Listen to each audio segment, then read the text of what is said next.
Súper. Entonces, estamos empezando el segundo módulo de esta escuela de primavera. Es sobre desafíos de libre circulación de personas en las fronteras regionales. Y para eso hemos invitado a Sara Ferreira Quevedo para que justamente se encargue de este tema. La presento muy rápidamente. Sara Ferreira es licenciada en Derecho de la Universidad Católica Boliviana. Actualmente es doctorante en su segundo año de la Universidad de Alcalá de Henares, España. Tiene 2 maestrías, uno sobre Derecho a Empresa para la Universidad de Alcalá y otro sobre Derecho Constitucional en la Universidad de Sevilla, ambos en España. Tiene también diplomados en Educación Superior, diplomados en Tecnología de Información y Comunicación en México. También tiene una especialización justamente en Unión Europea con formación en la Escuela Europea de Negocios de Madrid. Actualmente es docente pregrado en la Católica, es docente posgrado en la Universidad Privada Boliviana, de posgrado con nosotros en la Universidad Mayor de San Simón y con otras entidades de la Universidad Mayor de San Simón, también docente posgrado en la Universidad del Siglo XX, y es consultora para asociaciones, fundaciones, instituciones públicas, universidades y sociedades comerciales. Tiene varios artículos en revistas digitales, en la Gaceta Jurídica La Razón, y ha sido partícipe de una monografía editada en México con un grupo de escritores respecto a los derechos de integración. Entonces, aprovechando toda esta su experticia, bueno, porque la conocemos, porque varias veces ha estado en programas del CESU, le hemos invitado a que nos hable sobre estos desafíos de la libre circulación de las personas en las fronteras regionales. Entonces, adelante, te cedo la palabra, Sara. Listo, vale, muchas gracias. Muy buenas tardes a todos y todas los que hoy día se han dado cita. Esperemos que se vayan conectando. Un poquito a manera de ir viendo cómo nos, digamos, cómo nos solventamos, si se quiere. Yo había pensado en una propuesta de, tenemos 120 minutos, ¿no? De poder dividirla en unos 15 minutos iniciales de presentación, un primer desarrollo de contenido de 45 minutos, un descanso de unos 15, finalización ya del desarrollo del contenido otros 25 minutos y finalmente dudas, preguntas, aclaraciones, cierre otros 20 minutos adicionales. Es decir, un poco viendo de distribuir, digamos, de mejor manera. Ello no impide, por favor, siéntanse con la libertad también, ello no impide de que puedan ir poniendo alguna apreciación, consulta, pregunta, lo que ustedes deseen a través del chat y o en su momento, ¿no? Poder levantar la mano para hacerlo, pero me gustaría también dedicarle, digamos, un tiempo final a poder hacer esto ya de unas dudas, preguntas y aclaración final, porque digamos ahí ya se va a haber agotado el contenido que tengo preparado para ustedes, ¿sí? Entonces, si les parece bien esta dinámica, aunque todavía somos pocos para darle a conocer a todos, pero ya podríamos ir empezando. A ver, voy a ir compartiendo primero en esta primera parte. Voy a poner mi modo presentación. Entonces, bien, hoy día estamos, digamos, reunidas acá para poder abordar, ¿sí? Voy a poner esto acá, los desafíos de la libre circulación de personas en las fronteras regionales. La verdad es que el título es sugestivo y creo que es un título del cual se esperaría bastante. No sé si he logrado, digamos, ¿no? Si lograré, digamos, satisfacer las expectativas bajo este título tan interesante, pero digamos que se ha abordado un contenido con cierto enfoque que seguramente ustedes, a partir de los otros módulos que se vayan viendo, yo por lo menos he podido ver en el brochure que tiene la Escuela de Primavera, digamos que se toca un poco igual la libre circulación de las personas, pero ¿no? Con distintas aristas y con distintos ámbitos. Entonces, bueno, yo he escogido esta, digamos, un poco parte introductoria para ir mostrando un pantallazo digamos, un poco multidimensional de varios aspectos que habría que tomar en cuenta en la libre circulación de personas. Esto lo hacemos, claro, bajo el parámetro de la Escuela de Primavera, y digamos, esta temática general que son las fronteras y problemáticas ciudadanas, una mirada comparativa entre la Unión Europea y la región latinoamericana, que bajo el auspicio del CESU, bajo el auspicio, ahora muevo acá, de la San Simón y de la Unión Europea, tenemos la posibilidad, ¿no? Un poco de cohesionar y de compartir, digamos, estos conocimientos, tanto entre profesores de acá, estudiantes de acá, de otros lados. He ido viendo un poco que también el perfil de varios de los que van a estar acá es un perfil bien interesante, no solamente en carreras, sino también en nacionalidades, muchos comunitarios andinos, ¿no? Otros también parte de otros procesos de integración, pero creo que es una temática que al final de cuentas a muchos nos interesa. Puse esta, digamos, frase a modo de iniciar, esta frase de Jean Monnet. Me pareció pertinente por, digamos, justamente por el tipo de proyecto, ¿no?, que está financiando y que está albergando la Escuela de Primavera. Seguir adelante, no hay más futuro para el pueblo de Europa que el de la Unión, ¿no? Y, digamos, a ver, el hecho de que tengamos estos cursos, por ejemplo, con la Unión Europea, el hecho de que citemos a Jean Monnet, uno de los padres, digamos, europeístas, es importante también como un reflejo y como un antecedente, digamos, importante también para la comunidad andina. Dentro de los procesos de integración y de cooperación cooperación, que se dan tanto a nivel regional, subregional, digamos, mirando hacia Latinoamérica. La comunidad andina es un proceso que por su acervo comunitario es un proceso de integración / cooperación que por también la existencia de un Tribunal de Justicia andino, el tipo de resoluciones, el tipo de acciones que maneja también el Tribunal de Justicia andino, es, digamos, una estructura que ha trabajado mucho por asemejarse también a la Unión Europea, lo digo en un buen sentido, y ha trabajado mucho por, digamos, ir siendo amplio con relación, o ir siendo amplios con relación a ir haciendo normas comunitarias que puedan hacer esto, ¿no? Seguir adelante, ¿no? Y claro, la libre circulación de personas no es un tema para menos, ¿no? Es un tema que también nos permite seguir adelante, pero ya como veremos ahorita, en otros ámbitos que ya no son netamente los comerciales económicos, digamos, sino ya más en un tema de un desarrollo social, un desarrollo, ¿por qué no?, cultural y un desarrollo, digamos, de las personas, ¿no?, de manera directa. Siguiendo con la presentación, o más bien siguiendo con la presentación, tenemos un contenido sugerido que es una pequeña presentación del curso, unos objetivos que me he planteado un poco para tener cierta coherencia, digamos, en el seguimiento del contenido, un desarrollo que va a ser la parte, digamos, más extensa y un cierre o una parte final a manera de conclusión, ¿no?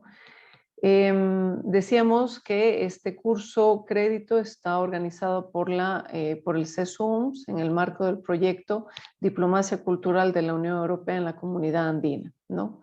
Este módulo, como sabemos, denominado Desafío de la Libre Circulación de las Personas en las Fronteras Regionales, está a cargo de mi persona, Sara Ferreira Quevedo, el día de hoy, ¿no?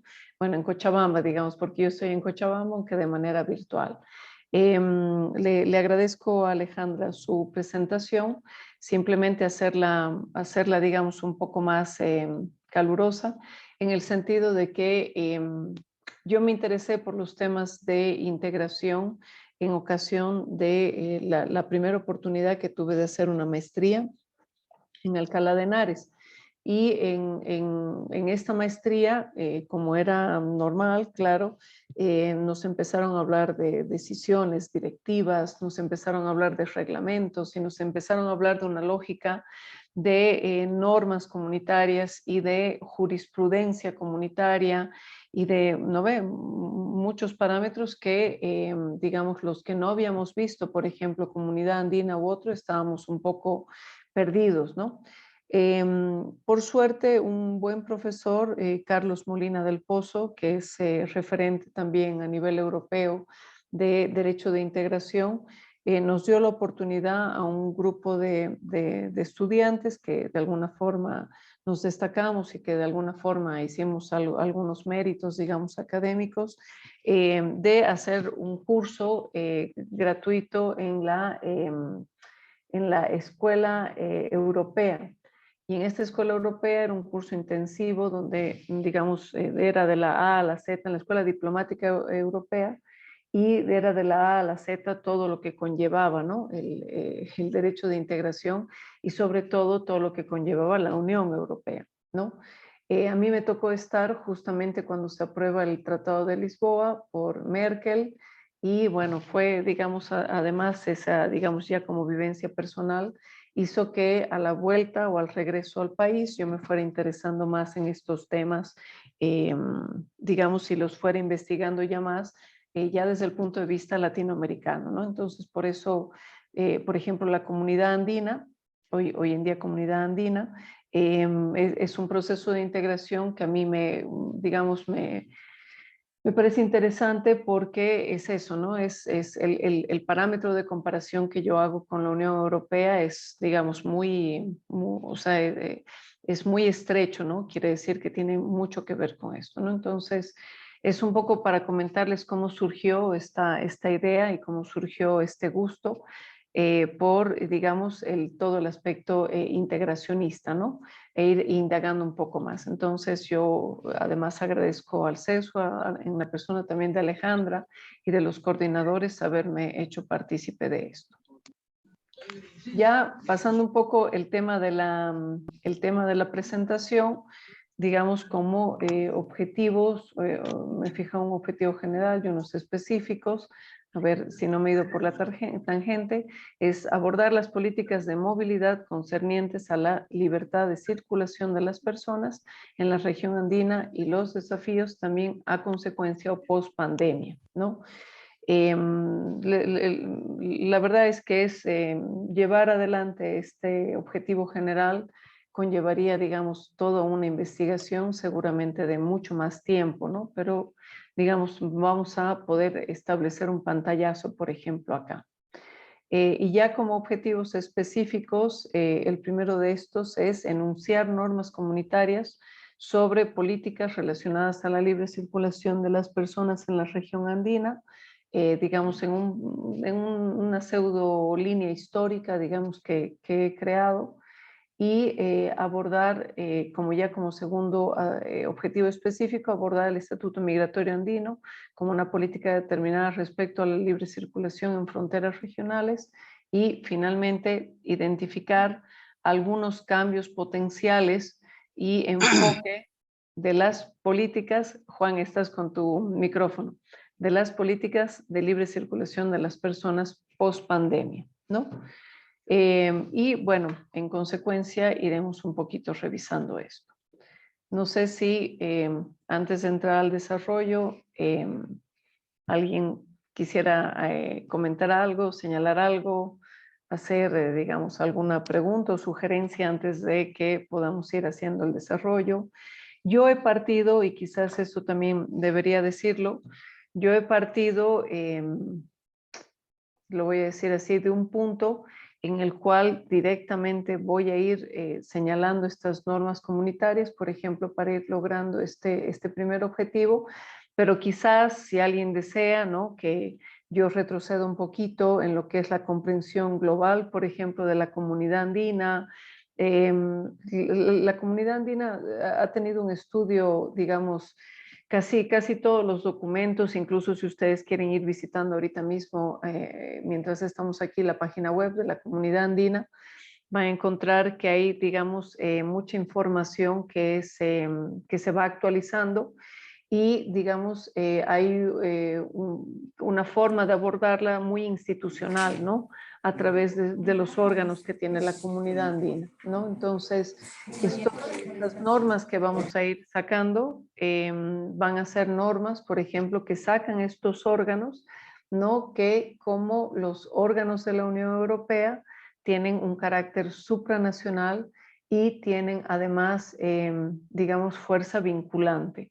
Lo que pasa es que han habido una serie de contratiempos, una serie de aspectos, digamos, diría yo, un poco sí, de voluntad política también, que han ido haciendo que hagamos una aplicación, digamos, un poco parcial, no tan vinculante y de efecto directo como lo establece la Unión Europea, pero ¿no? Cuando ahorita veamos, por ejemplo, una decisión, por ejemplo, cuando veamos el estatuto, hay que entender que esto sale de un órgano que tiene que ver con el Consejo Andino con la Comisión, perdón, Andina y con el Consejo de Ministros de Relaciones Exteriores y otros ministros, pero en este caso de Relaciones Exteriores por la política de la que se trata, ¿no? Si luego alguien tiene alguna consulta, por ejemplo, sobre cualquier cosa, ¿no? Sobre algún órgano, sobre en qué medida es vinculante, cómo hemos ido haciendo algún aspecto, por favor siéntase en la libertad de hacerlo. Yo, como les digo, he partido un poquito de digamos, directamente al tema. Bien, continúo si no hubiese alguna pregunta. A manera de inicio, ¿qué abarca la libre circulación de personas? ¿No? Eso es, cuando yo me planteé esto, digo, bueno, ¿qué abarca, ¿no? Esta libre circulación de personas? Es decir, desde, ¿no? ¿Cuántas aristas o cómo podemos abordar la libre circulación de personas? Si ustedes se dan cuenta, cuando la Escuela de Primavera nos presenta una serie de módulos, en el fondo están tocando también la libre circulación, no solo de personas, diría también de bienes. Hay una parte de política comercial importante que se toca, pero digamos, hay más de una faceta, por así decirlo, de la libre circulación de personas. Entonces podríamos decir abarca migración, y sí, abarca migración. Es decir, cuando hablamos del estatuto migratorio, por ejemplo, viene con una serie de cuestiones entre las cuales la migración es un fenómeno importante justamente porque la libre circulación de personas va a abarcar, y esto lo vamos a ver en el punto 4 que pongo aquí en la diapositiva, va a abarcar un tema de turismo, innegablemente, pero digamos un tema ya más sensible, más de fondo, por ejemplo, va a tener que ver también con la migración. ¿Abarca políticas de movilidad como tal? Efectivamente sí, estas políticas de movilidad van a tener que ver con movilidad, digamos, temporal, con movilidad también permanente, con movilidad en razón, por ejemplo, de trabajo, con movilidad, por ejemplo, en razón de prestación de servicios, con movilidad, por ejemplo, y reunificación familiar, ¿no? Digamos, como hay varias normas establecidas. Abarca con mercado común o abarca con un concepto denominado mercado común o mercado único, digamos, como lo señalan en la Unión Europea. Y sí, de hecho, digamos que esa es su arista más comercial, por así decirlo. El mercado común es, digamos, la ficción que se hace, ¿no? De borrar, digamos, las fronteras que existen en una zona, ¿no? Que hace de zona de integración y poder establecer en esta zona, digamos, de forma amplia, sin tomar en cuenta fronteras, digamos, en la imaginación, en el imaginario, ¿no? Una libre circulación de bienes, una libre circulación de servicios, una libre circulación de capitales y una libre circulación de lo que en primer momento se denominó de trabajadores, por ejemplo, o factores de producción. Al principio el término fue así como bien, ¿no? Mercantilista. Las personas pueden tener libre circulación en tanto son factores de producción o son personas trabajadoras que se desplazan de un lugar a otro para eso, poder ejercer una actividad, digamos, con relación de dependencia, bajo un marco de un contrato de trabajo u otros, ¿no? Esto es así, es correcto, pero luego, digamos, y esto ya lo ha tomado la comunidad andina, se sabe que esta es una libre circulación de personas, ¿no? Evidentemente puede tener la finalidad de trabajar, ¿no? De desplazarse con algún motivo, pero además ese desplazamiento también indica, lo que va a decir más abajito, políticas laborales y de seguridad social. También implica lo que les decía hace un momento, la reunificación o reagrupación familiar, ¿no? Y el sentirse pues verdaderamente ciudadano andino o ciudadano, por ejemplo, europeo, si hacemos la comparación, ¿no? Una mirada comparativa, digamos, porque hay un trato nacional, porque hay una situación en la que no es tratado simplemente como un inmigrante más, ¿no? No es tratado como alguien que viene, por ejemplo, de otro país o de otro territorio que no esté dentro del, digamos, del proceso de integración, ¿no? Entonces, este mercado común evidentemente es, digamos, uno de los primeros parámetros del que ha salido la libre circulación de personas en estas 4 libertades a las que les iba haciendo referencia, y a partir de lo cual se empiezan a ver otras facetas, eso que tienen que ver con la migración, que tiene que ver con las políticas de movilidad, que tiene que ver efectivamente con el turismo, ¿no?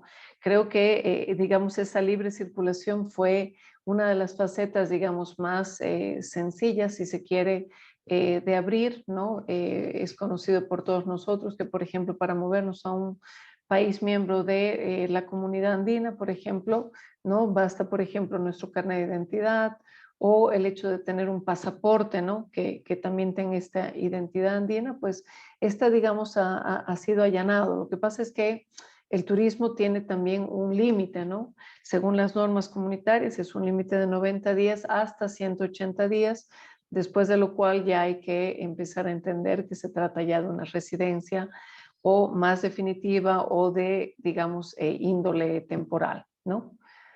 Innegablemente tiene que ver con políticas laborales y de seguridad social, sí. Aquí también y de salud, vamos a añadir, ¿no? De salud y seguridad social, que son las que se han ido perfeccionando y se han ido dando a lo largo del tiempo, justamente porque no se puede permitir que haya una libre circulación de personas, por ejemplo, que tengan un contrato de trabajo y estén en un país siendo eso, tratadas como cualquier ciudadano, digamos, extranjero que está de paso, ¿no? Más bien, la idea es crear políticas laborales y de seguridad social y de salud también comunes, ¿no? Y esto, para esto vamos a tener algunas normas que vamos a mencionar. En la Unión Europea, por ejemplo, también se tienen directivas para todo esto, ¿no? Justamente al ser un tema también de estrecha vinculación entre los 28 estados, bueno, 27, 28 estados miembros. Y luego está el tema de, tiene que ver con la ciudadanía, y sí, va a tener que ver también con la ciudadanía, porque por ejemplo en el Estatuto Migratorio Andino se va a hablar ya de un término que es la ciudadanía andina, ¿no? Esto tiene sentido, aún así el Estatuto Migratorio Andino es un poco cauteloso y dice siempre dentro de la normativa constitucional de cada país, ¿no? Porque a veces ¿no? el atributo de la personalidad ciudadanía es un poquito delicado, pero el hecho de ejercer una ciudadanía andina, por ejemplo, tiene mucho sentido con lo que les decía en su momento, ¿no? El trato especial y el trato nacional que se tiene, por ejemplo, en estos procesos. Ahora, cada proceso de integración, Unión Europea, Comunidad Andina, entre otros, inicia con objetivos que, les decía hace un momento, son más de índole económico, son más de índole comercial, ¿no? En este primer plano, y luego, diría yo, rápidamente, o rápidamente es un decir quizás, o en algunos años o en algún tiempo, se dan cuenta de que ya tienen que pasar a otro tipo de plano que no es que no esté relacionado necesariamente con estos intereses comerciales económicos. Les decía que en el mercado común, el mercado único, por ejemplo, la libre circulación de personas inicialmente tuvo sentido con estos factores de producción, ¿no? Como un elemento económico, pero digamos ya luego pasan a tener, digamos, un componente más social, un componente más de desarrollo sectorial de determinados derechos y libertades. Aquí tengo 3, digamos, links de YouTube, no son de mucho tiempo, lo prometo, no voy a rellenar digamos, el tiempo que tenemos con esto, pero me va a gustar que los veamos estos 3, si me permiten un momento, y ahí me van a confirmar si se oye. Yo los tengo por acá abiertos.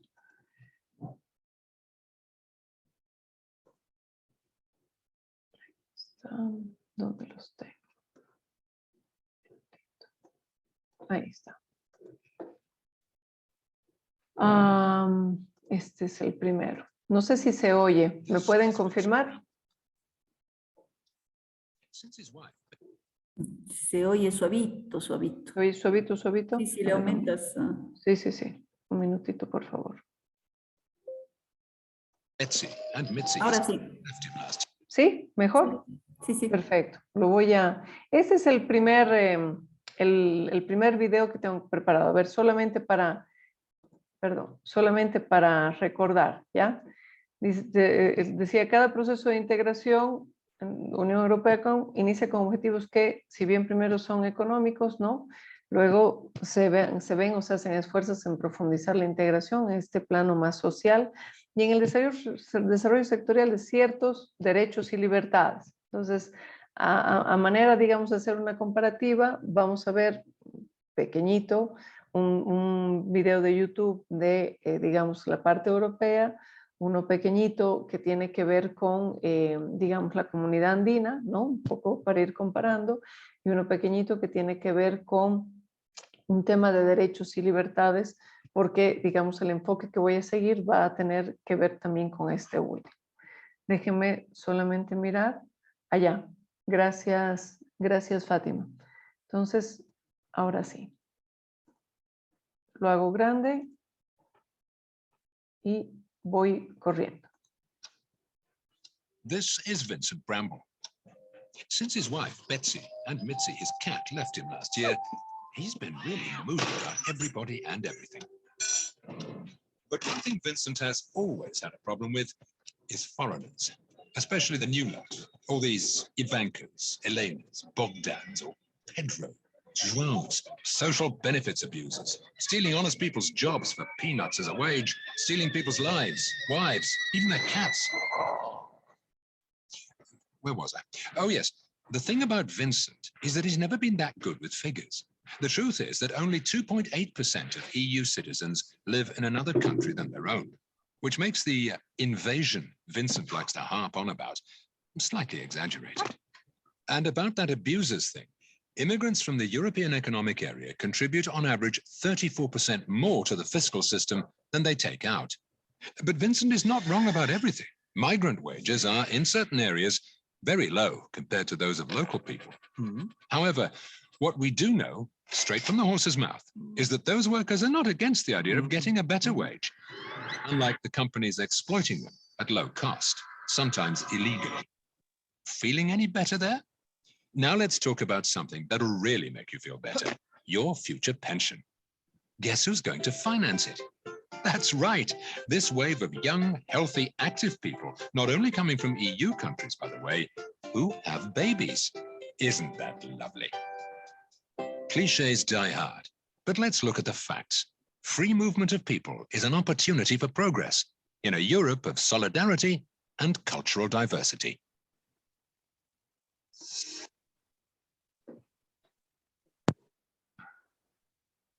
Es, digamos, además el título de este es La libre circulación de personas, un valor europeo, ¿no? Y básicamente en este video, ¿no? Lo que vemos es, además lo voy a poner acá por si alguien quiere, digamos, revisarlo nuevamente. ¿Dónde se ha ido mi pantallita? Aquí está. Lo pongo nuevamente. Claro, es, digamos, ¿no? Este señor Vincent está totalmente molesto porque ve que hay mucha gente de muchos lados. Dice, estos vienen, ¿no ve? Un poco a succionar la seguridad social de mi país y algunos beneficios, etcétera. Y al final, ¿no? Digamos que le terminan demostrando un poco que está siendo alzado en hombros justamente porque sus pensiones y, digamos, el resto, digamos, el dinero que va a tener luego en su vida por un tema de seguridad social y otros, va a venir también con un tema, ¿no? De estas generaciones nuevas, activas, etcétera, que lo van a sostener, ¿no? Entonces, como un valor europeo, dice, ¿no? Me voy al segundo videíto.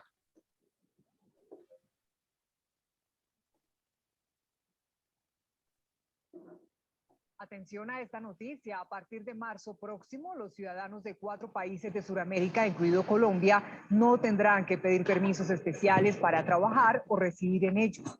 Desde hace 3 meses, para viajar de turista, solo se exige la cédula. Más de 111 millones de latinoamericanos que residen en los países de la comunidad andina, Colombia, Ecuador, Perú y Bolivia, podrán residir y trabajar sin restricciones desde marzo del 2022 en estos países. Permite la residencia temporal hasta por 2 años, prorrogables por 2 más. Puede aplicar el ciudadano andino la residencia permanente. Una vez transcurrido este tiempo, con un simple trámite muy rápido ante el consulado del estado donde se encuentre. Van a crear una especie de cédula andina para que los ciudadanos se puedan identificar. Además, dicen que el siguiente paso será hacer que los títulos universitarios tengan validez en los 4 países. Validarse como profesionales sin ninguna distinción en cualquiera de los 4 países. Esto es sin necesidad de hacer apostillaje, validación, convalidación, nuevos exámenes. También a partir del 1 de enero del 2022 quedará eliminado el servicio de roaming internacional para que en estos países se puedan hacer llamadas sin tener cargos adicionales. Bien. Entonces, bueno, ahí hay solamente que hacer una acotación. En realidad este señor es el secretario general de la comunidad andina, no el presidente, digamos, como tal. Y claro, hay un tema más, por ejemplo, que no lo hemos mencionado en esto de que engloba, y por ejemplo, el tema de las homologaciones, validaciones, etcétera, de los títulos, es también nomás parte de esta libre circulación de personas, digamos, y de, por alguna forma decir, levantamiento de fronteras, porque de nada sirve justamente que un profesional, ¿no?, que hubiese tenido unos estudios en un lugar, se le, digamos, se le cargue, si se quiere, con trámites burocráticos o, digamos, requisitos adicionales, por ejemplo, para tener que validar sus títulos y tener que trabajar.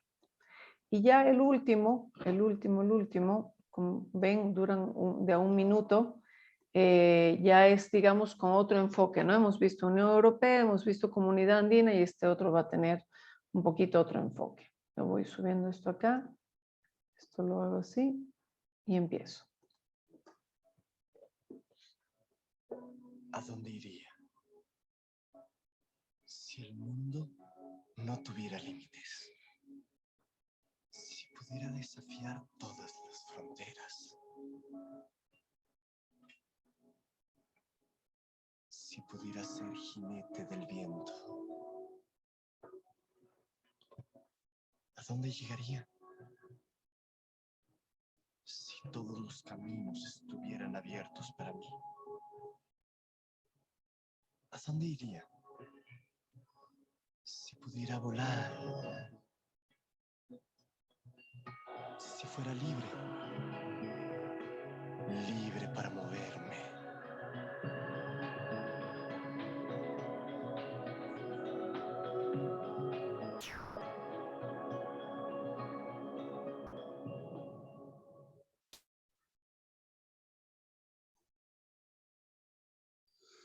Dice derecho humano número 13, ¿no? Libre circulación. Y ahorita, digamos, a medida que vayamos avanzando, va a tener quizás un poco más de sentido lo que, digamos, ¿no? Pretendo ir estableciendo en el contenido. Entonces, tenemos esta idea, tenemos estos ejemplos, digamos, que hemos ido viendo.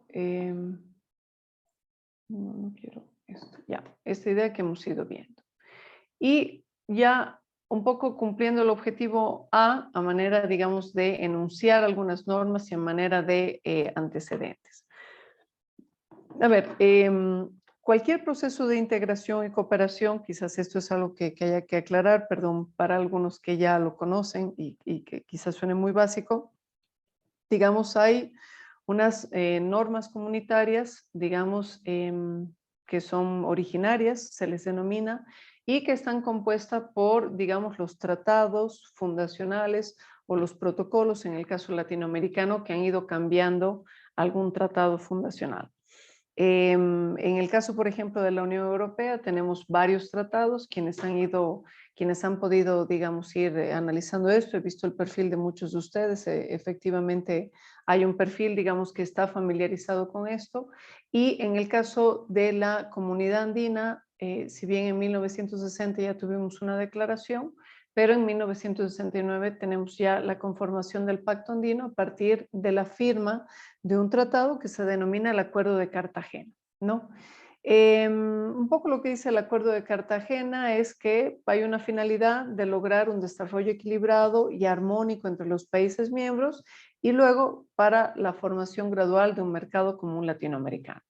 Sin embargo, por ejemplo, en el Acuerdo de Cartagena, todavía, como es normal, y esto va apareciendo incluso en la Unión Europea después, en el Mercosur también, etcétera, digamos ya posteriormente, cuando este Acuerdo de Cartagena se, de alguna forma, fusiona, vamos a decirle así, a falta de una mejor palabra, con los protocolos de Sucre y el protocolo de Trujillo, ya se ve, digamos, un avance importante en la época de los 90s, 96, 97, pero habiendo pasado, ¿no?, casi 30 años después de este acuerdo. Entonces, en un primer momento, como es normal en estos procesos de integración, que además siguen un principio de gradualidad, digamos que esto no estaba visto y había una idea de formar gradualmente un mercado común latinoamericano.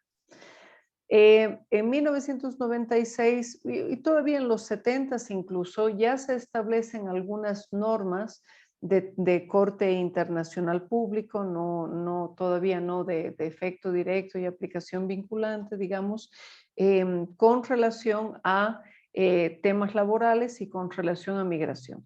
Pero, por ejemplo, el año 1996 hay una decisión, la 347, que todavía sigue. Lo que pasa es que se ha ido modificando y se ha ido actualizando además con otra decisión que tiene que ver con un ámbito de estadísticas en el uso de la tarjeta andina de migración, que ya nos trae una idea, digamos, más clara de, digamos, esta libre circulación de personas. Y como les decía, ya el protocolo de Sucre, el protocolo de Cochabamba ya se da en el año 1996 y el protocolo de Trujillo se dan un año después, que van haciendo ya la institucionalidad propia y la estructura que hoy en día conocemos de la comunidad andina.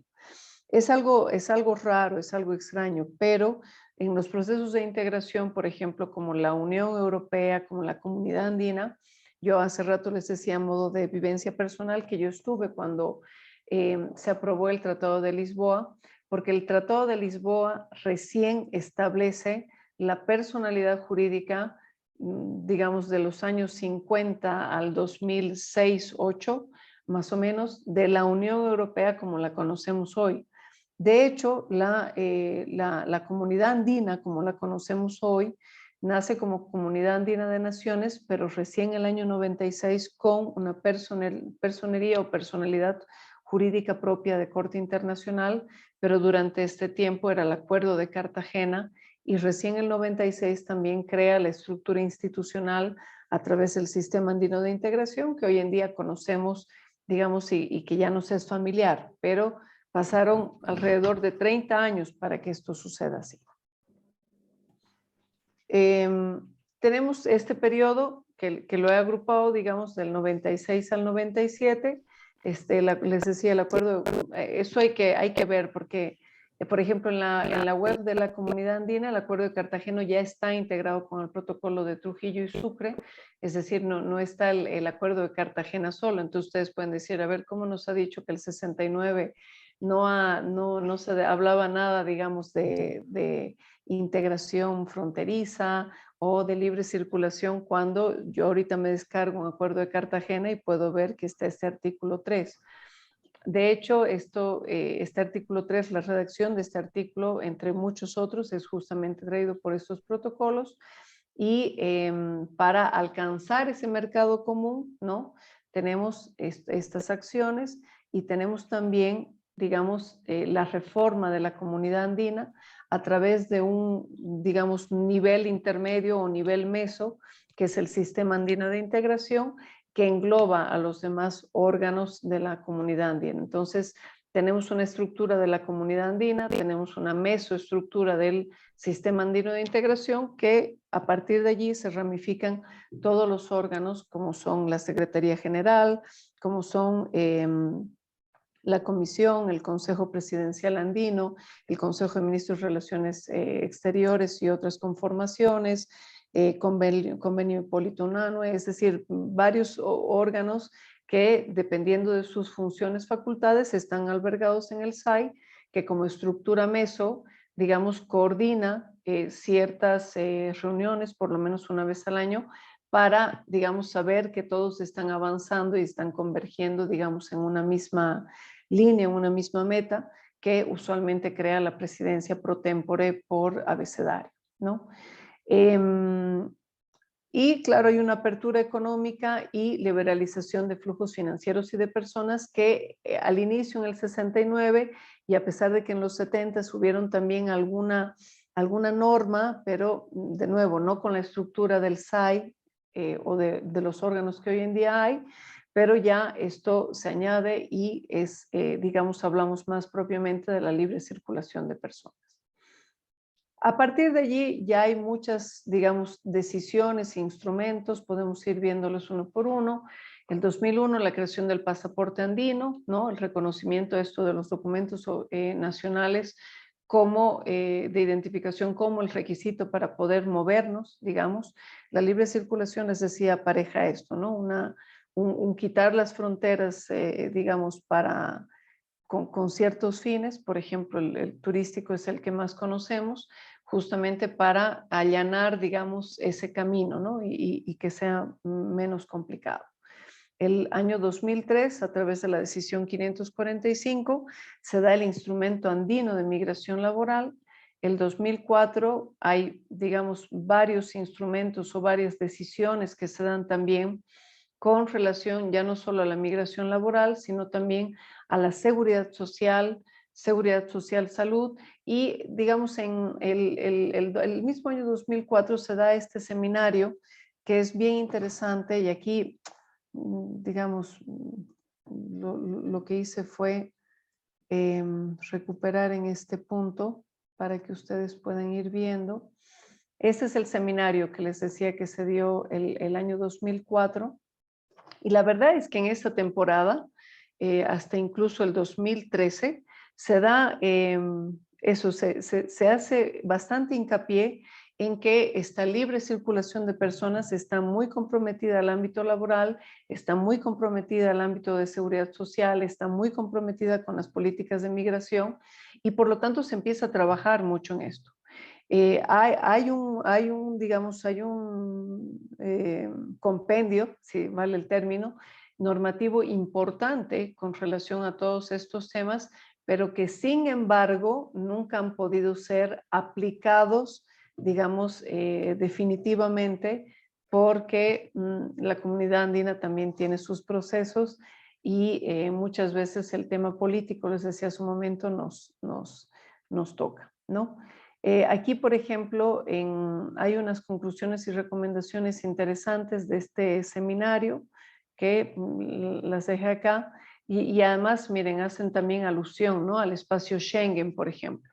El espacio Schengen es un espacio, digamos, una idea de una política comunitarizada de justamente ingreso, por ejemplo, al territorio europeo, si alguna vez alguien ha podido, por ejemplo, tramitar este visado Schengen, te permite, por ejemplo, entrar a todo este espacio, digamos, de un número de países que no son todos los de la Unión Europea, no son todos también los que están dentro de la Unión Europea, pero te permite crear una política comunitarizada, por ejemplo, de ingreso de turistas y otros, ¿no? Entonces, por ejemplo, aquí, como parte de las conclusiones y recomendaciones, esto, se destaca la importancia del establecimiento de mecanismos armonizados en migraciones y de sistemas de información, como el caso del espacio Schengen, que favorecen las trabas aduaneras para asegurar la libre circulación de personas y de bienes, tanto en el caso de la circulación corta, llama aquí, como de larga estancia.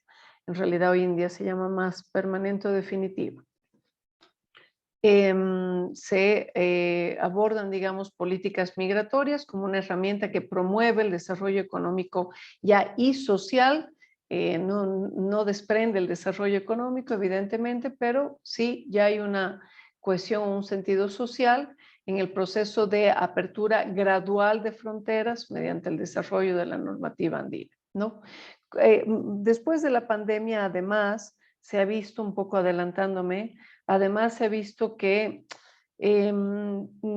digamos, esta apertura de fronteras es importante, justamente por lo que nos acaba de pasar en la pandemia, y además la apertura también o el acercamiento también de las brechas digitales, ¿no?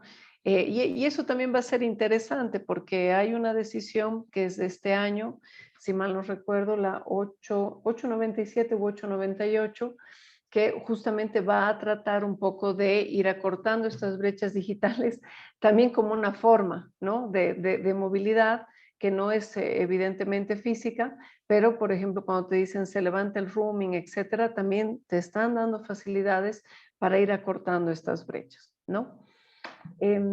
Acordaron la implementación de una red regional de informática y un programa a nivel con también infraestructura, con el ánimo de cruzar información y establecer medidas de seguridad coordinada. Y bueno, esto sacan una serie de temas, esto yo lo puedo dar igual. Hay varias normas, ¿no?, que se citan que igual se pueden ir estudiando. Obviamente les voy a dejar la presentación, y ahí está el título, que se pueden conseguir tanto de la página web de la CAN a través de su buscador como, digamos, googleando. Entonces, este ya también es un antecedente importante, estos seminarios. Han habido otros foros que también se han llevado adelante, Foro 1, Foro 2, estos ya fueron en el año 2008 y 2009, que han, digamos, seguido incidiendo en la temática.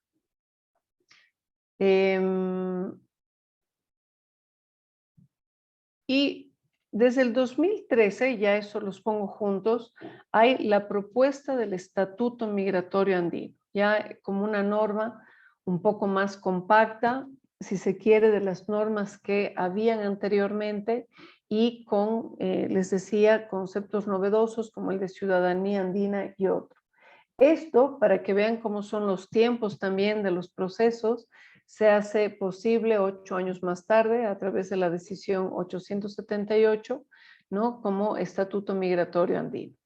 Es un instrumento importante dentro de todas estas facetas que hablábamos un poco de lo que es la libre circulación.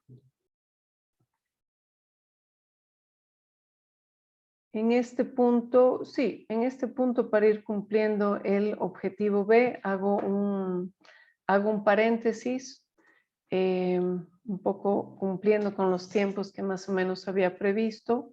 No sé si en este punto alguien quiere hacer alguna pregunta, se anima a hacer algún aporte, alguna aclaración, porque de acuerdo a los currículums que he ido viendo, hay muchas personas que están efectivamente versadas también en estos temas, ¿no? Entonces, más bien me gustaría pasarles el micrófono.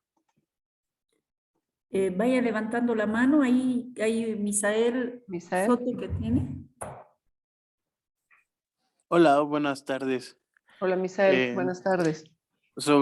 Me surge esta duda sobre el proceso de integración, digamos, con una movilidad libre en la zona de Latinoamérica, pero me conflictúa o me surge esta duda, ¿qué pasa con este modelo que intenta imitar un tanto el modelo de la Unión Europea cuando el mercado laboral en la región latinoamericana pues no tiene como ciertas especializaciones, ¿no? Sino que se centra más a un modelo de exportaciones en donde las maquilas y el sector financiero o servicios de bajos niveles son los trabajos que prevalecen. Entonces, ¿no sería eso un impedimento, una problemática para llevar a cabo este tipo de movilidades laborales? Ahora, gracias. A ver, te voy comentando. Estoy justamente abriendo la decisión del Estatuto Migratorio, si me permites un momento, como para contestarte respaldada también con alguna cosita que... Ah, no, no es en el Estatuto, dame un segundito. Es en la... Hay una decisión. Hay una decisión que...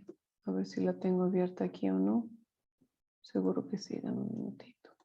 A ver, hay una decisión que establece, aquí está. Hay una decisión que teoriza, quiero,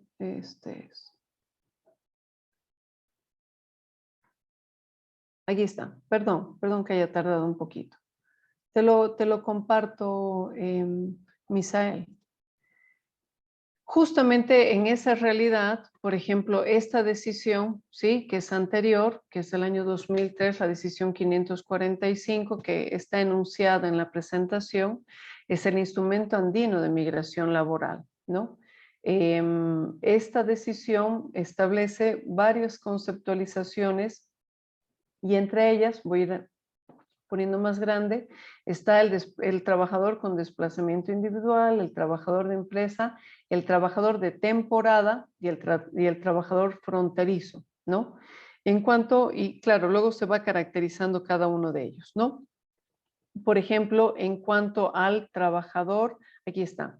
Se considera trabajador de temporada el nacional andino que se traslada a otro país miembro para ejecutar labores cíclicas o estacionales como labores de carácter agrario, siembra, plantación, propios de la actividad pecuaria, actividad forestal. Entiendo que agrarios, pecuarios, forestales, entiendo que no está contemplado el universo, tú además has dado algún otro ejemplo, pero también, digamos, está previsto como la realidad. Efectivamente, no solo se trata de libre circulación de personas en el sentido de profesionales, por ejemplo, que van a cumplir, digamos, un trabajo de oficina o un trabajo, qué sé yo, burocrático a otro país, sino también se contempla, digamos, justamente por la realidad que tú bien mencionas, ¿no?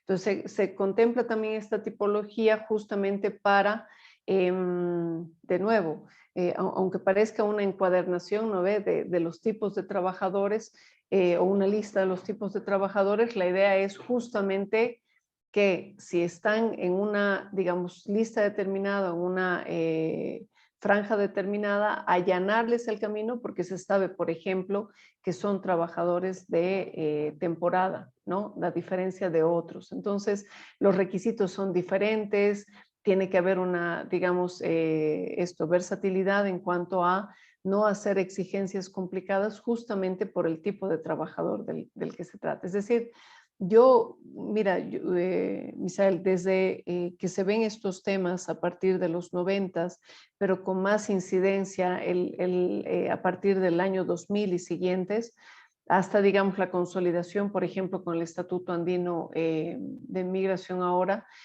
más bien hay buena normativa, bien conceptualizada, bien real, digamos, que parte de una idea de la Unión Europea, sí, pero que luego se adecúa también a la realidad nacional. O sea, la Unión Europea ha hecho grandes esfuerzos justamente para que los nacionales de un país, ¿no ve? Y esta es una idea también de multiculturalismo un poco diferenciada que aplican justamente para que no se sientan, digamos, desplazados, ¿no? Entonces, a eso me refiero quizás cuando hago el parangón o el parámetro, digamos, comparativo con relación a la Unión Europea. No está exento, creo yo, de realidad y hay un compendio interesante de normas en ese sentido. Misael, no sé si con esto te contesto o... Sí, sí, me parece interesante, por ejemplo, este estatuto sobre trabajadores temporales, porque es algo que, por ejemplo, México con Estados Unidos ha hecho desde el programa Bracero, ¿no?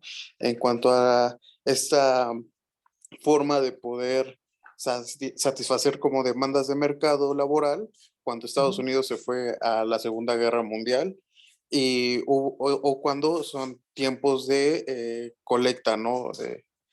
En los campos. Pero justamente... ¿Tú eres de México, Misael? Sí. Sí, perfecto, perfecto. Cuéntanos un poquito tu experiencia entonces. Bueno, es poco lo que he analizado sobre esa parte histórica. Actualmente México, por ejemplo, sostiene mucho de ese tipo de migración temporal, pero también con el mercado canadiense, en donde es el mismo, son las mismas, el consulado quien manda como convocatorias para ciertas familias y ya con mayor desarrollo técnico, digamos, en el campo, que tengan mayor experiencia para que puedan ser eficientes durante el mercado. Pero justamente a partir de esa regionalización que es la de Norteamérica, me causa justamente duda o cuestionamiento sobre por qué no se ha podido lograr en el caso de México con Centroamérica, que viene desde el 2000, ¿no? Digamos con esta parte del plan por la Panamá, la Mesoamérica, que se busca homogeneizar la región. Tenemos también trabajo fronterizo con los países del sur, y por qué tampoco se ha podido lograr realmente, digamos, con la zona de Latinoamérica. Entonces sí me genera, yo siento que va un poco por el tipo de industrialización o modelo en el que la región se ha puesto en torno al mercado mundial. Entonces me parece un poco como justamente tiene que haber, como mencionó usted, ciertas políticas económicas y de infraestructura para que logre hacerse un proceso de movilidad libre en el cual sea atractivo para otros ciudadanos irse a otro país o modificarse, y que haya un proceso como de mayor beneficio laboral, de mayor libertad de movilidad, pero justamente son políticas difíciles, ¿no? O sea, lo veo muy complicado siendo algo muy emulado de la Unión Europea. Ahora, Misael, me parece interesante, digamos, que introduzcamos este tema. Obviamente yo no te voy a responder ni creería poder hacerlo, saberlo, digamos, porque México, digamos, sigue un fenómeno, digamos, de cooperación diferente, por ejemplo, a la integración, ¿no? Desde afuera, lo que yo he visto y estudiado, por ejemplo, de México, ¿no?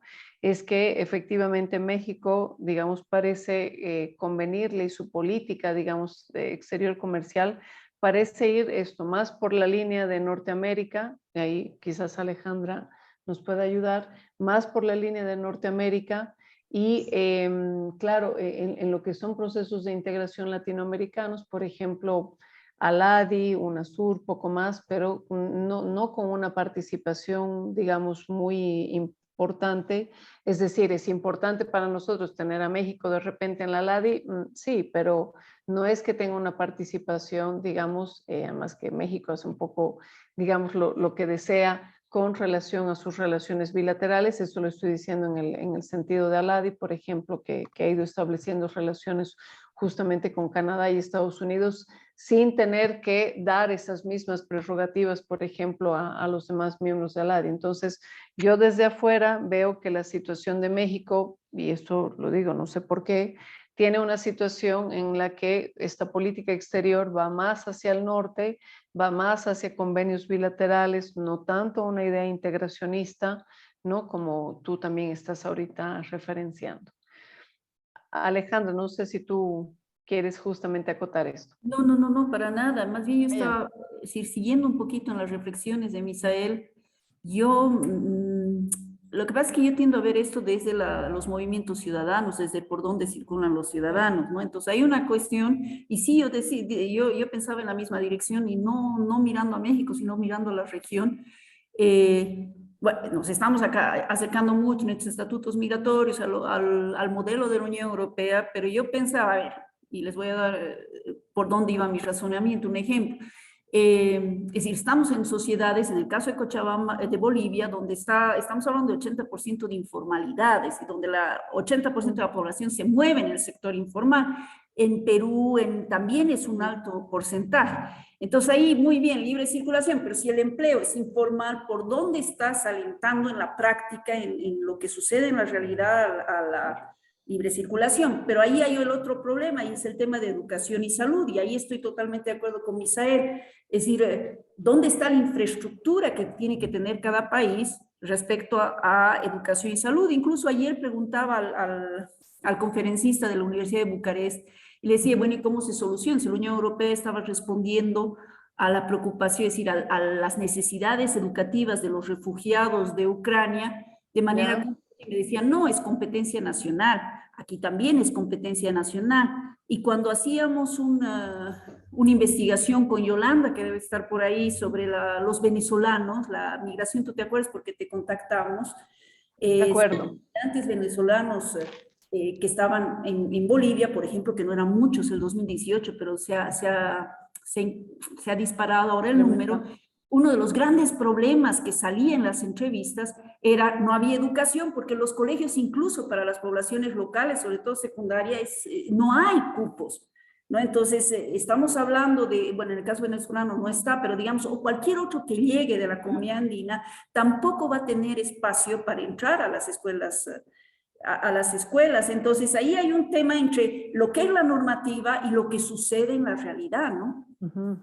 Y eso, y esta infraestructura. Pedro, ahorita, perdón, tú estabas antes igual, eso, y lo que es la infraestructura y realmente el poder, claro, entiendo lo que dicen los dos, y el poder hacer real, porque no está solamente en la norma, sino en poder hacerlo real. Pedro, adelante, Pedro, qué gusto. Buenas tardes. Bueno, en ambos casos, tanto en la Unión Europea como en el caso mexicano, creo que no se menciona que se hace una distinción, ¿no?, entre quiénes pueden ingresar y cuáles son los flujos migratorios que están permitidos. Eso tiene que ver también con la ciudadanía y la geopolítica de los pasaportes. Me parece que, no recuerdo quién fue el que dijo que en el caso mexicano, México se considera parte de Norteamérica, pero no a los mexicanos. O sea, México es parte del tratado, pero los mexicanos no. Y pasa lo mismo con Europa. No olvidemos que un par de meses antes de la guerra de Ucrania, tuvieron esta crisis migratoria con los musulmanes, con los árabes que estaban queriendo entrar por Bielorrusia. Y la respuesta de Europa fue totalmente diferente. Hubo una clara distinción étnica y racial. Y ellos lo llaman cultural, pero bueno, sí es cultural. Obviamente vas a preferir dar asilo a cristianos que tienen un modo de ver, una formación social mucho más parecida a la tuya que un refugiado árabe. Bueno, ahí es una pregunta y otra pregunta. Bueno, en realidad mi pregunta, yo quería hacerte una pregunta, es ¿cuál es la diferencia entre las políticas migratorias y de integración ciudadana de la comunidad andina con las del Mercosur y con las de la comunidad andina? Me parece que no tocamos el tema del Mercosur y es muy importante porque los flujos migratorios latinoamericanos, especialmente los países más pobres que han sido o son parte de la comunidad andina, se van principalmente a los países desarrollados del Mercosur. Tienen una dinámica de multilateralismo y de integración muy diferente, ¿no? Ellos no toman en cuenta las asimetrías, es un mercado libre. En cambio, la comunidad andina se va por otro lado. Eso quisiera, por favor, si me pudieras comentar. Gracias. Claro, Pedro. Sí, bueno, no habíamos visto, digamos, introducir el tema del Mercosur, pero no quiere decir que no te pueda contestar y no conozca un poco. A ver, yo considero que el tema del Mercosur, como voy a ir aclarando además algunas cosas que decía Pedro, todas muy, digamos, aptas para lo que estamos hablando, ¿no? Pedro decía además que el tema del Mercosur, por ejemplo, es un multilateralismo y tiene toda la razón que, por ejemplo, no conlleva las asimetrías que sí están previstas en la comunidad andina. Las asimetrías de las que habla Pedro son sobre todo de corte, digamos, digamos estructural, ¿no? Para poder hacer, por ejemplo, en el caso de Bolivia, una condición particular, ¿no? Que no le permite, digamos, un pie de igualdad, por así decirlo, como por ejemplo si pasa en el Mercosur, donde todos son iguales y a pesar de que, digamos, Argentina y Brasil son muy grandes en comparación al mismo Bolivia, Uruguay, Paraguay, hay un principio de igualdad y hay un principio, en su caso, de cooperación o de espera, ¿no? El corte es diferente, Pedro, efectivamente. Yo lo que he visto, por ejemplo, en el tema del Mercosur, es que en la libre circulación hay una incidencia en lo que es el turismo y en lo que es también, y de un tiempo a esta parte se ha ido dando, lo que es la homologación y habilitación de títulos para este flujo migratorio, por ejemplo, que pueda ir a trabajar. A mí me da la impresión, por lo que he ido viendo con relación al Mercosur, y esto también está en las universidades, por ejemplo, que es una forma de asegurarse y ahí quizás con un grado de especialización más, que es lo que ahorita un poco también criticaba Misael, que no solamente circulan, digamos, aquellos que son especialistas o profesionales, sino también de todo un poco, con oficios, etcétera. Hay también mi impresión, mi percepción es que se está dando pauta a esta especialidad cuando se fomenta desde las universidades, por ejemplo, esta homologación de títulos u otros. Luego, por ejemplo, el Mercosur va creando, yo diría, políticas muy novedosas, ¿no? Pero bajo esa idea multilateralista. Entonces, bajo esa idea multilateralista hay que, digamos, hacer las conexiones necesarias con los parlamentos de cada país del Mercosur para poder ir paulatinamente, ir poniendo en funcionamiento cualquier decisión, por ejemplo, del Grupo Mercado Común, del Consejo Mercado Común, para poder ser implementado, ¿no? Ahora, me parece interesante, Pedro, esto obviamente se podría ahondar, ¿no? Una mirada entre la Unión Europea, la Comunidad Andina y, por ejemplo, el Mercosur, pero entendiendo, y aquí voy a seguir insistiendo, que Unión Europea y Comunidad Andina tienen una línea más similar que, por ejemplo, el multilateralismo y la practicidad que tiene el Mercosur, por ejemplo, con estos temas. El Mercosur sigue teniendo una cohesión económica importante, porque su nombre desde ya lo dice, ¿no? Mercado Común del Sur.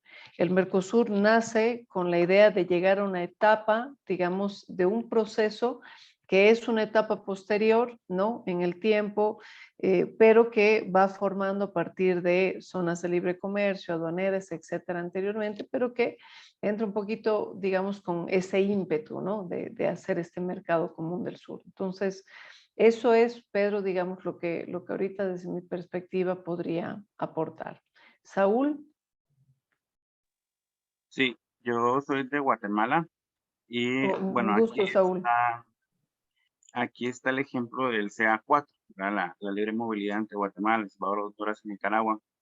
Y me venía ahorita a colación el caso, por ejemplo, de familias guatemaltecas de una etnia indígena que migran a Honduras para el corte de café. Entonces, son de zonas muy distantes. O sea, la zona indígena de Guatemala no está en la zona fronteriza. En cambio, la gente que habita en la zona fronteriza se ve más como un efecto barrera de la frontera porque ellos no tienen esa movilidad como tienen estas personas indígenas. Entonces, mi pregunta va en un nuevo enfoque que se ha ido dando de lo transfronterizo, ¿verdad? Y del rol de la paradiplomacia. ¿Cómo deberían de trabajar las municipalidades o los gobiernos locales para fomentar esa circulación de personas? Ya, a ver, me parece bien interesante. Quizás ahí ya estamos entrando un poco más a ámbito administrativo, quizás, pero aún así me parece, te voy a responder dos cosas. La primera, en las normas que yo he ido analizando con relación a la comunidad andina, por ejemplo, ahorita que tú lo mencionas, el tema, por ejemplo, porque no es lo mismo de hablar, ¿no ve?, de movilidad y de libre circulación, por ejemplo, esto, lo que decíamos, de profesionales, de gente que va a hacer servicios, de gente que va a hacer trabajos estacionales, por ejemplo, que hablar de este ejemplo que tú dabas con relación, por ejemplo, a pueblos indígenas. En Bolivia, por ejemplo, nosotros a partir de la Constitución del año 2009, digamos, tenemos, declaramos una forma de Estado, que es un Estado unitario, plurinacional y también con derecho autonómico. Entonces, o con rasgos autonómicos. Entonces, en la comunidad andina como tal, no he visto ninguna norma que, por ejemplo, englobe la particularidad, por ejemplo, de la libre circulación indígena, y lo que sí hay son comités, son foros que, digamos, abordan el tema de los pueblos indígenas, pero diría yo, no desde la libre circulación. Por lo menos yo no lo he visto. Eso por un lado. Y por otro lado, la duda que ahí me surge a partir de tu pregunta es, ¿esto debería ser nacional, local? Lo que decía Alejandra hace un momento, ¿no ve? Es decir, la discusión entre lo integracionista comunitario, ¿no ve? Y sus límites, y aquello en lo que todavía tiene soberanía, ¿no? Para decidir, digamos, desde el punto de vista nacional o local. De momento, entiendo yo que, por ejemplo, en el caso de Bolivia, esta decisión terminaría siendo nacional y o local, y me parece bien lo que tú dices con relación a las alcaldías, ¿no? Cuando yo hace un momento te decía el tipo de Estado, digamos, que establece el artículo 1 de la Constitución boliviana, te hablaba del ámbito autonómico justamente porque hay la posibilidad de que los gobiernos locales, por ejemplo, las alcaldías o los gobiernos autónomos municipales, puedan establecer relacionamientos internacionales, que de hecho lo hacen también bajo el paraguas de la comunidad andina, entre administraciones locales que, por ejemplo, allanen esto. Pero cuando digo que lo hacen bajo la comunidad andina, no es como una norma comunitaria, sigue siendo como una norma, digamos, de cooperación propia del país, pero con una alta cooperación, digamos, con relación a otro país, y que puedan hacer estos hermanamientos, también llaman, Saúl, ¿no? Estos hermanamientos, por ejemplo, a partir de administraciones locales menores que permitan también o que allanen este ejemplo o la circulación en este ejemplo que tú dabas. Es decir, Saúl, yo entiendo que esto ya no es un tema de política de integración, por lo menos de momento yo no lo he visto como tal dentro de la comunidad andina, con ese rasgo específico con pueblos indígenas en la libre circulación, pero sí entiendo que bajo esta idea que tú decías, hay hermanamientos que en el caso de Bolivia, no sé cómo sería en el caso de Guatemala y sus propios procesos, permitirían justamente esta libre circulación, pero ya como una decisión nacional, de corte nacional. No sé si, digamos, en tu país, en Guatemala, sabes algo más de esto. Sí, es que, digamos que yo he visto esfuerzos, pero siempre ha habido esa limitación de las políticas nacionales, de las leyes nacionales de inmigración. Y entonces surgió a partir de lo de la integración centroamericana el proyecto de las mancomunidades trinacionales o transfronterizas. Pero aún así siento que está esa debilidad, ¿verdad? Porque si hay esfuerzos como en lo administrativo, de trabajar en conjunto, proyectos, pero de movilidad es muy complicado, ¿verdad? Es que también la especificidad, ¿no?, de lo indígena no es simple, ¿no? Y de nuevo, como te decía hace un momento, Saúl, ¿no?, la discusión entre, esto por ejemplo en Europa se dio, ¿no?, en determinado momento, la discusión entre aquello que merece tener una política comunitaria donde haya esta, digamos, cesión de soberanía en el concepto de soberanía relativa, y aquello que termina siendo todavía prerrogativa o política, digamos, del el Estado, ¿no? Esa discusión se dio mucho en Europa, por ejemplo, justamente con el tema del territorio Schengen.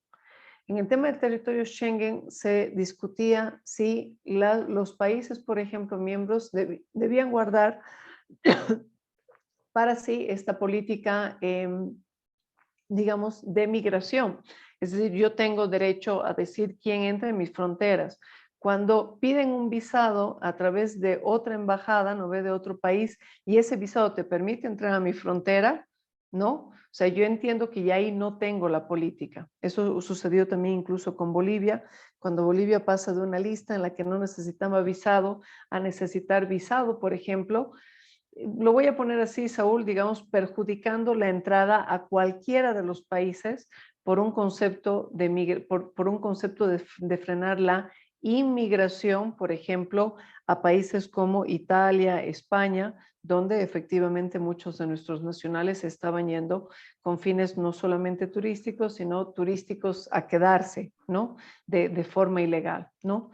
Y ahí está la discusión dada. Ahora, el tema de lo indígena también tiene esa particularidad allende, digamos, de esta discusión que te decía, de hasta dónde calza lo comunitario, lo integracionista y hasta dónde puede ir lo nacional, ¿no? Y eso ahí sigue siendo una discusión que claramente no tengo la respuesta. Bien, si les parece, nos damos 10 minutos nomás de break, ha estado bastante bien. Nos damos 10 minutitos para tomar algo, si les parece, siguiendo un poco con el asunto y vamos a terminar todavía, digamos, a tiempo porque hemos ido ya haciendo algunas consultas, ¿sí? Entonces, siendo las 4:21, volvemos a las 4:30 nada más, solamente para darnos un pequeño break. Ahora nos vemos. Bueno, por lo menos refrescamos las ideas.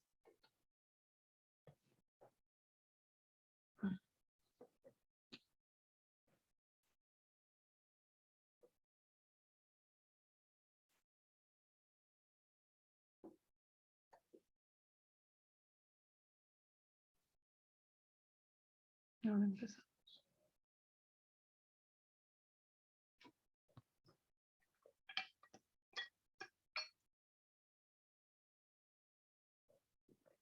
Es interesante esto de las opiniones, ¿no?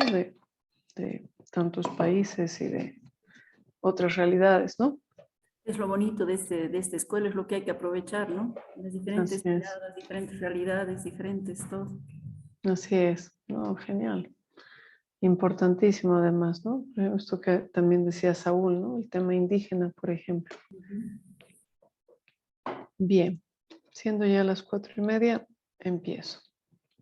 Bien, a ver, lo último que vimos, solamente para recordar, era esta época y, claro, perdón, luego vimos un poco, digamos, una proliferación de, digamos, de normas, de propuestas, de seminarios, ¿no? Que en el fondo tienen que ver con esta, digamos, dimensión un poco holística, un poco variada, digamos, de lo que es esta libre circulación. Pero ya entrando un poquito a lo que es el Estatuto Migratorio Andino, voy poniendo, digamos, algunas características. Les decía que un poco esta política de la libre circulación en esta, digamos, vertiente o en esta cara o en esta faceta que tiene que ver con la migración y que luego va a estar conectada también con el tema laboral, que luego va a estar conectada también con el tema de la seguridad social. Digamos, ha sido consolidada el año pasado con bomba y sonaja dentro de la comunidad andina a través del Estatuto Migratorio Andino. De hecho, se han felicitado porque hacía mucho tiempo, digamos, que estaban detrás de la consolidación de esta, digamos, de esta normativa, ¿no? Que pudieron sacar, les decía, el año pasado. También ha sido importante para ellos porque el año 2020 se cumplieron 50 años de lo que fue, digamos, todo el tema, todo el tema de la comunidad andina como tal, y digamos que ellos han postulado por una renovación del sistema andino de integración y cuando sale el Estatuto Migratorio Andino es, digamos, parte, digamos, de todo este escenario, por decirlo de alguna forma.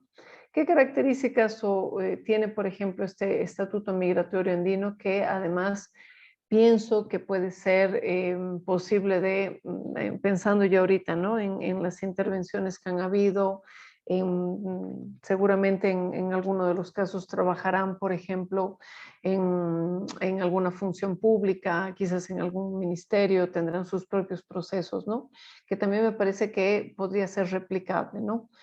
Esta denominación como ciudadano andino, que les decía, digamos, muy cautelosa y muy, digamos, cuidadosa incluso de la normativa constitucional, pero con una, digamos, facultad importante, por ejemplo, en sentido de ser tomado como un ciudadano de cualquiera de estos países para poder circular libremente con todos los derechos y prerrogativas que esto debería incluir. Los tipos de residencia que pueden ser solicitados, se cambia ya un poco esto de residencias de corta o larga instancia, por ejemplo, con residencias de carácter permanente o de carácter temporal. En este Estatuto Migratorio Andino se van fijando, digamos, con un poco más de precisión esto de los plazos o de los tiempos, más que hablar de plazos, pero soy abogada, pero de los tiempos, digamos, que se entienden, por ejemplo, que es de turismo, ¿no? Que les decía de 90 días prorrogables a 180. Se habla de la residencia, por ejemplo, temporal de 2 años, y antes de que esta residencia temporal culmine, ver la posibilidad de una residencia definitiva con cierto tipo de requisitos, de nuevo, que allanan un poco el camino de poder conseguir esta residencia, de nuevo, para circular y estar libremente. Y aquí es importante, no solo el trabajador, sino también su familia. Para que en la Unión Europea se llegue a este aspecto fue un tiempo importante, fueron varias discusiones, porque el tema, como ustedes comprenderán en el primer video, ¿no ve? De Vincent, el que estaba en desacuerdo con todos estos, ¿no? Estos personajes que no eran de la nacionalidad de él, venían. El tema de la reagrupación familiar es un tema bien delicado, bien complicado, pero es un tema que digamos, como parte de esta idea humanista y como parte de esta visión de los derechos humanos, por ejemplo, tiene sentido, ¿no? Tiene sentido que un trabajador que pueda circular libremente, ¿no ve? En un espacio, por ejemplo, europeo, andino, no sé, Pedro nos abordaba ya el espacio mercosuriano, pueda también tener derecho a que su familia no sea tratada pues con la rigidez, digamos, de cualquier extranjero, sino que merezca, por ejemplo, la reagrupación. Pero les decía que no es un tema fácil, por eso es que es importante que el Instituto Migratorio Andino lo conlleve, porque es efectivamente también lo que decía Alejandra, escuelas, tema económico, tema de salud, por ejemplo, ¿no? Estas personas, como es normal, van a ir a un país a desarrollar su vida de forma, digamos, común, y van a querer estudiar, van a enfermarse y van a, digamos, hacer una serie de aspectos que podrían resultar, entre comillas, en cargas, ¿no? Para el país que los está recibiendo. Esto fue un tema de largo debate en la Unión Europea y considero que también en la comunidad andina y hay que también entender que el Estatuto Migratorio Andino tiene también sus propias, digamos, etapas que se ha dado la misma decisión, en el sentido de ir habilitando, ¿no? Paulatinamente ciertos aspectos que hagan que esto se pueda aplicar. En cuanto al objeto del Estatuto Migratorio Andino, es el de regular, esto lo dice tal cual uno de sus primeros artículos, regular el derecho comunitario andino en materia de circulación y residencia de los ciudadanos andinos y de sus familiares, ¿no? Que les decía que es, digamos, es un aspecto importante que ya conlleva. Se repite la cláusula de trato nacional, que es importante para estos temas integracionistas, es decir, justamente para la igualdad entre los que, digamos, emigran ya como un concepto del país receptor y aquellos nacionales, justamente para ir cortando estas brechas, ¿no? De cómo se los ve, y se provee, digamos, de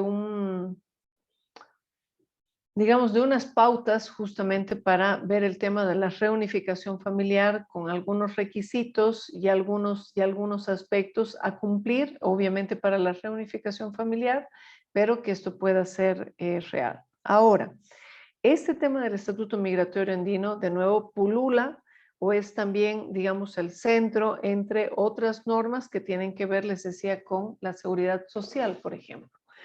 La idea es que, y esto lo ha establecido de forma muy clara la Unión Europea y de nuevo la comunidad andina lo sigue, la idea es que la seguridad social pueda seguir al trabajador independientemente del país donde esté, ¿no? Eso hace que, por ejemplo, este trabajador, trabajadora, no pierda, digamos, épocas, por ejemplo, de contribución a su seguridad social, por ejemplo, por el desplazamiento a un país, por ejemplo, intracomunitario, claro, en el que debería poder tener acceso a su seguridad social, con lo que ello conlleva en lo que son las prestaciones a corto y a largo plazo. De nuevo, todo, digamos, dentro de esto. Ahora, también hay un tema que es el aporte de la jurisprudencia, en este caso de la jurisprudencia andina. La alusión a estos procesos es del Tribunal de Justicia andino, en el caso de la comunidad, que lo han dicho varios tratadistas, no lo digo yo. De hecho, hay un profesor justamente que hizo la cátedra Jean Monnet, que también tiene un poco esta tendencia, digamos, o esta mirada también un poco más humanista y desde el punto de vista de los derechos humanos, que señala que el desarrollo también de la libre circulación ha sido posible gracias a jurisprudencia que ha dado pie, ¿no ve?, a que luego se hagan justamente decisiones que también vayan, digamos, conteniendo estos aspectos que ya la jurisprudencia fue rescatando. En nuestro ámbito, el Tribunal de Justicia de la Comunidad Andina, tanto cuando era la Junta del Acuerdo de Cartagena como posteriormente, tiene una jurisprudencia interesante o tiene unas resoluciones interesantes con relación a principios que en la Unión Europea también tuvo, por ejemplo, el Tribunal de Justicia en las sentencias Van Genlos y otras, y también, por ejemplo, tiene otros principios que aplica de forma diferenciada, como el del complemento indispensable, como el de, no se mete mucho con la primacía y supremacía, pero sí se mete con otros como de complementariedad, complemento indispensable y otros. En la jurisprudencia andina, ya en el proceso 2, que tiene que ver con una acción de incumplimiento, eso significa la AI, del año 96, se dice, considera este tribunal que en el estado actual del desarrollo de la integración subregional andina se ha llegado ya a un momento en el que puede construirse una doctrina sólida y consistente que desarrolle el libre principio de circulación de mercancías como instrumento orientador para la interpretación y aplicación del derecho comunitario, ¿no? ¿Por qué dice esto, digamos, casi 30 años después, ¿no?, de la firma del Acuerdo de Cartagena? Porque se considera que se han ido pasando etapas y se considera que se han ido consolidando órganos que ya pueden, digamos, atender esto, ¿no? Por ejemplo, en el ámbito de la comunidad andina, la Comisión Andina, por ejemplo, juega un rol bien importante en lo que es el tema comercial, por ejemplo, específicamente el arancel, el AEC, arancel externo común y otros, que por ejemplo ya permiten, digamos, consolidar este aspecto. En esta misma, digamos, en este mismo proceso se señala y se dice, la organización del mercado común incluye la eliminación de los obstáculos que se ponen a la libre circulación de personas, recuerden el tema del mercado común, de servicios y de capitales, ¿no? Las 4 libertades, como punto de partida preponderante para el desarrollo de una estrategia común caracterizada por la coordinación de las políticas de los Estados miembros, ¿no? Entonces, en este mismo proceso también no solo se aborda, por ejemplo, lo que es ya la consolidación de una libre circulación de bienes, sino que haciendo referencia al mercado común, se abre también para las otras libertades, entre las que está la libre circulación. Y luego en este proceso, en el proceso que tiene que ver con un año posterior, igual una acción de incumplimiento dentro de las, digamos, acciones que ve el Tribunal de Justicia andino. Dice, una doctrina sólida y consistente que desarrolle el principio de la libre circulación como un instrumento orientador para la interpretación y aplicación del derecho comunitario, ahondando un poco más esta idea, ¿no? Esta idea de esta doctrina. Ahora, esto es una parte que yo quiero compartir con ustedes, ¿no? Hace un momento cuando les mostraba, por ejemplo, el último video, el que tenía que ver, ¿no?, con estos corredores y un poco los derechos humanos, ¿no? Quizás suena un poco extraño, ¿no? ¿Cómo es que los derechos humanos tienen que ver con esto? Y es que desde mi punto de vista y siguiendo también cierta línea doctrinal establecida por este profesor también que les comentaba, no solamente por él, pero también dice, claro, un poco como, digamos, punto que va a ir haciendo unos cierres, dice, convergen desplazamiento en lo que es la libre circulación, convergen desplazamiento de trabajadores, migración, fronteras, residencia, ciudadanía, turismo y otros, ¿no?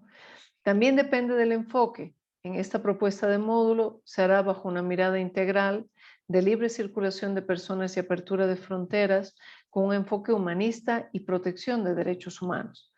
¿Un poco en qué sentido? A ver, en el sentido ¿no? A mí me dijeron, ¿no? Mira el tema de los desafíos, ¿no?, de la libre circulación. Y claro, hay muchas dimensiones a lo que yo denomino un concepto de la libre circulación de personas que es multidimensional. No se puede hablar solamente de libre circulación en clave mercado común, no se puede hablar solamente de libre circulación en clave, migración, fronteras, residencias, o en la parte también indígena, como mencionaba hace un momento Saúl, sino que es un enfoque, ¿no?, que es amplio y que, por lo tanto, estos desafíos que yo creo que también tenemos que ver a partir, digamos, de la pandemia, tienen que ser tomando en cuenta que ya este no es un término que solamente salga de una libre circulación como que tenía una importancia económica, por ejemplo, en un momento dado, sino que es un asunto que, si lo vemos bajo una mirada más amplia, por ejemplo, de fortalecimiento de derechos humanos, claro, esta libre circulación va a poder tener este aspecto multidimensional y por lo tanto las políticas que se hagan con relación a este aspecto tienen que seguir esa idea. O sea, ya no es una idea de cuánto nos costaría, ¿no?, que un trabajador, digamos, venga a este país y su familia. Esto ya está superado. Las normas que se han ido dando ya a nivel comunitario ya están tratando, si se quiere, en lo escrito, en lo formal. Tienen razón cuando se hace una crítica con relación a la realidad, pero en lo formal están superando estos obstáculos o tratando de superar estos obstáculos que allanan justamente esta libre circulación. Ahora, esta libre circulación tiene estas otras aristas, por ejemplo, de migración, fronteras, etcétera. Sí, claro que sí, pero si se lo mira bajo esa mirada de que es parte de esta protección de los derechos humanos, no es algo descabellado justamente porque todos los procesos de integración tienen un fuerte componente, por ejemplo, en la Carta Europea de los Derechos Humanos. Aquí, por ejemplo, también tenemos, a modo de cumplir el objetivo C, la Carta Andina para la Promoción y Protección de los Derechos Humanos. Esto quiere decir que no importa quién esté ocupando la presidencia pro tempore, no importa cómo se vayan dando estas políticas, en tanto la mirada, digamos, general, gruesa, sea bajo, por ejemplo, este aspecto. Ojo, este es un lineamiento, es un enfoque nada más. Por ejemplo, en este sentido, la Carta Andina para la Promoción y Protección de los Derechos Humanos señala, hay dos artículos que voy a mencionar, son el 51 y el 59 posteriormente, dice, el respeto del derecho a la migración, al trabajo, al libre tránsito, a la circulación de los migrantes y sus familias y a la libertad de elegir libremente domicilio con arreglo a las legislaciones nacionales y a la normativa comunitaria. Esto con arreglo a las legislaciones nacionales y a la normativa comunitaria, es que también hay un principio justamente de desplazamiento, si se quiere, de la normativa comunitaria con relación a la normativa nacional en aquello que dentro de la comunidad andina los países se hayan puesto de acuerdo. En el artículo 59, por ejemplo, se dice el acceso a la educación, a servicios sociales, de salud, de vivienda, trabajo y el derecho a la libre circulación son parte, digamos, de esta promoción y protección de los derechos humanos en los que también calza todo lo que tiene que ver con la libre circulación y este aspecto, digamos, multidimensional que les comentaba, ¿no? Ahora, claro, adicionalmente se tiene que aplicar el Estatuto Migratorio Andino, sí, cuando digo se tiene que aplicar, ya está hecho. Ahora, otra cosa es que se empiece a aplicar y se empiece, digamos, a partir de los países a hacer una verdadera aplicación y en consecuencia en tener la infraestructura y lo que se vaya necesitando paulatinamente para hacerlo. Y también quería comentarles, digamos, en esto de ir viendo qué desafíos se pueden ir tomando. Hay una iniciativa de Caminos Andinos. En algún momento, Ale, contigo lo habíamos hablado.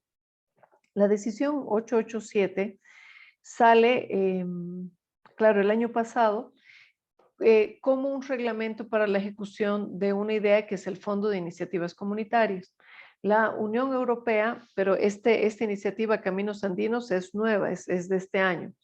La comunidad andina dice en determinado momento, oye, por la pandemia y estas cosas, no hemos ejecutado cierto presupuesto desde el año 2018 y lo que queremos hacerlos es aplicarlos, ¿no? Porque tenemos este dinero, aplicarlos a iniciativas comunitarias que, digamos, en líneas generales, vayan fortaleciendo los lineamientos que tiene establecido, por ejemplo, el SAI en cada uno de sus órganos, ¿no? Esta iniciativa Caminos Andinos la hace el Ministerio, algo relacionado al turismo, de Ecuador, justamente postulándose y siendo parte de lo que la decisión 887 establece como una guía, si se quiere, o unos pasos, unas etapas para poder acceder a fondos en este marco de las iniciativas comunitarias. Por ejemplo, esto de Caminos Andinos ha sido un ejemplo post pandemia que ha hecho el gobierno, les decía, de Ecuador, a través de sus ministerios, justamente con la idea de la reactivación, perdón si esto no se ve, voy a poner un poquito más abajo, con la idea de la reactivación del turismo y fuentes de empleo post pandemia y dice mover nuevamente el mercado, ¿no? Entonces, es una iniciativa que, si no me equivoco, es de julio de este año y se hace en el marco, por ejemplo, de estos fondos que la comunidad andina aún quiere ejecutar. Es decir, digamos que ese es un ejemplo, ¿no? De lo que en post-pandemia pudo haber sido reactivado, la aplicación del estatuto y la mirada, digamos, grande, genérica con relación a esto de la Carta Andina que les decía, ¿no? A ver, a manera de cierre, ya dejando luego tiempo para dialogar un poco más, son algunas ideas, digamos, de lo que hemos ido recabando. La consagración de los derechos y libertades relacionados con la circulación de personas es especialmente, a mi criterio o bajo este enfoque, relevante para esquemas de integración como la comunidad andina. Y, claro, en el origen de la integración andina, la libre circulación de personas se vincula al objetivo de la creación de un mercado común latinoamericano, como lo hemos visto, ¿no? Que está, digamos, representado por estas 4 libertades. Sin embargo, específicamente la consagración de la libre circulación de las personas en el entendido de sus ámbitos o de su ámbito, quizás ahí no es plural, multidimensional y en aplicación a la Carta Andina de Promoción y Protección de los Derechos Humanos, obliga a políticas comunitarias más amplias y que permitan también una verdadera cohesión social. un poco como cierre y con ese planteamiento. Aquí ya, digamos, como ya la última parte del cierre, no sé si alguno de ustedes ha podido leer estas historias de Asterix, ¿no? Asterix y Obelix. Y este ejemplar en particular, La Vuelta a la Galia, es un poco porque quieren demostrar, ¿no?, que no se les pueden poner barreras, digamos, a la aldea gala, y lo que hace Asterix es una apuesta con los romanos de decirles, yo les apuesto que yo voy a poder salir de esta barrera, ¿no?, que le querían poner los romanos porque nunca podían conquistar a los galos. Voy a salir de esta barrera y me voy a dar una vuelta a la Galia y les voy a traer un recuerdo de cada uno de estos lugares, ¿no?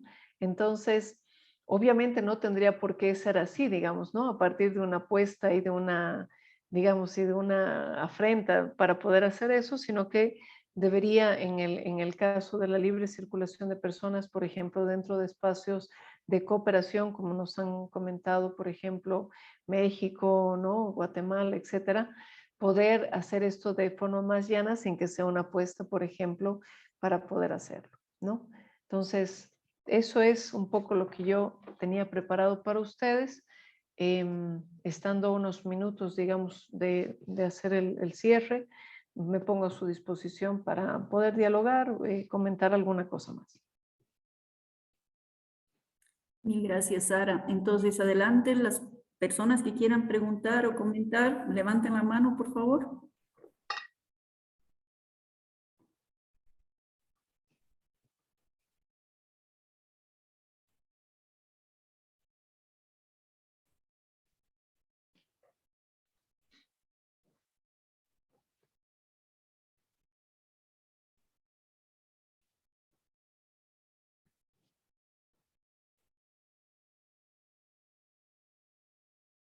Ahí está justamente Yolanda, Hola, creo. ¿me escuchan? Sí. Hola, Yolanda. A ti te Hola, hicieron Sara. alusión Pues, hace un momento. sí, estaba aquí escuchando. Nada, yo quería, bueno, en realidad, pues agradecerte por la presentación. Creo que ha sido bastante didáctica. Creo que acá son temas un poco complejos, siempre hablar de la cooperación, digamos, de estos marcos de cooperación, ¿no? Porque demandan una jerga, digamos, muchos tecnicismos que si no estás acostumbrados, pues puedes resultar muy complicado. Entonces siento que tu exposición ha sido sumamente sencilla, pero muy clara y también muy rica, porque personalmente a mí me deja pensando mucho sobre esta idea de cómo deconstruimos ahora sí, digamos, ¿no?, en esta idea de saber cómo se piensa, digamos, desde la normativa, la libre circulación y cómo esa libre circulación ha ido tomando otras connotaciones a partir de las prácticas, es decir, de las dinámicas de los flujos migratorios, digamos, y me ponía a pensar mucho en esta idea del trabajador temporal, ¿no?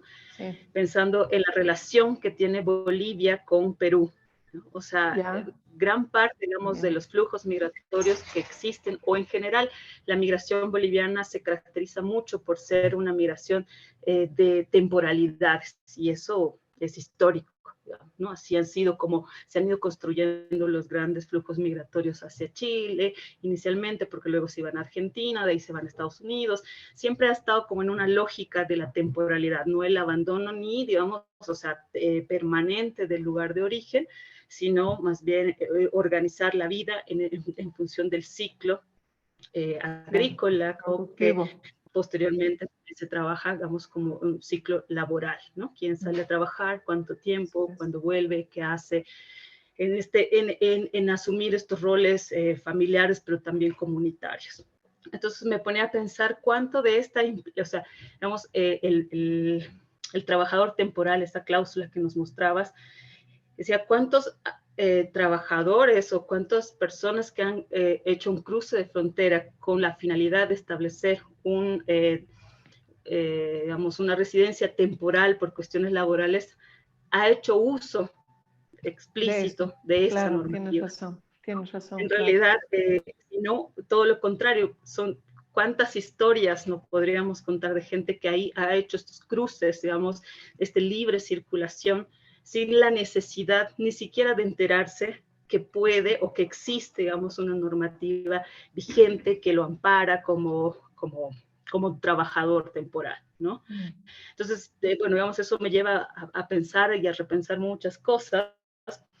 Y esto también luego, ahí en tu presentación decía que el trabajador tiene que mostrar la existencia de un contrato que ampare su condición laboral, ¿no? Y esto que decía Alejandra también en un momento, esto de la migración venezolana.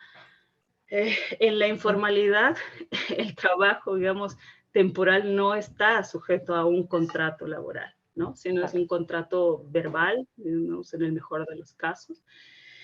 Y entonces, claro, a mí estas figuras nos ayudan mucho también a contrastar. Por una parte, me parece con todo esto de la Unión Europea, por ejemplo, yo no tenía idea que, digamos, dentro de la Comunidad Andina y el espacio Schengen mantiene una estructura que permite hacer una comparación, y creo que eso es muy importante, e incluso hasta da para hacer una invitación a que alguien que esté haciendo una tesis pueda hacerla, ¿no? Porque claro, ahí hay un parámetro comparativo que se puede usar, digamos, y que tiene las condiciones para hacer una investigación de carácter comparativo.